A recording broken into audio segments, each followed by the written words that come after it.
সাংবাদিক বন্ধুগণ, আমরা আজ সমবেত হয়েছি এখানে একটা উদ্দেশ্য নিয়ে। সেই উদ্দেশ্য অন্য কিছুই না, আমরা যে অ্যাসেম্বলি অফ জার্নালিস্টের পক্ষ থেকে যে আন্দোলন শুরু করেছিলাম, রাজ্যের গণমাধ্যমের যে অবস্থা বা গণমাধ্যম যে বিপন্নতার সম্মুখীন, তাকে অতিক্রম করার জন্য এবং এই পরিস্থিতিকে যাতে একটা সুস্থিতি দেওয়া যায়, সেই লক্ষ্য নিয়ে আমরা আন্দোলন শুরু করেছিলাম। এবং এই আন্দোলনের অঙ্গ হিসেবে আমরা চেয়েছিলাম প্রেস ক্লাবের একটা শুদ্ধিকরণ।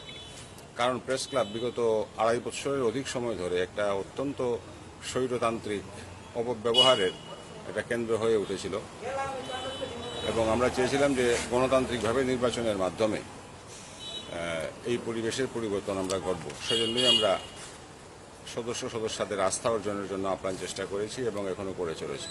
কিন্তু দেখা যাচ্ছে যে এই নির্বাচন প্রক্রিয়াকেও শুদ্ধ, সাত্ত্বিক এবং সুন্দরভাবে রাখা সম্ভব হচ্ছে না।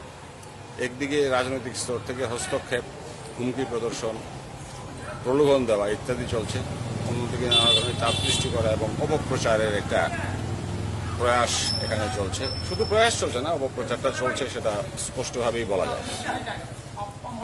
এরই অঙ্গ হিসেবে আজ এখানে একটি অনুষ্ঠান নাকি হয়েছে। এটা কি উদ্দেশ্য, কি বিধেয় নিয়ে হয়েছে সেটা আমরা জানি না, কিন্তু প্রেস ক্লাবের শুদ্ধিকরণটা অত্যন্ত প্রয়োজন। কারণ প্রেস ক্লাব হচ্ছে আগরতলা শহরের বা সামগ্রিকভাবে এই ত্রিপুরা রাজ্যের সবচেয়ে বড় এবং সবচেয়ে প্রভাবশালী সামাজিক এবং সাংস্কৃতিক সংস্থা। এই সংস্থাকে যদি আমরা শুদ্ধ না রাখতে পারি, তাহলে আমরা যারা গণমাধ্যমের কর্মী, সাংবাদিক, সম্পাদক বা যারা ডেস্কে কাজ করেন, তারা সবাই বিপন্ন হবেন। তাদের অধিকার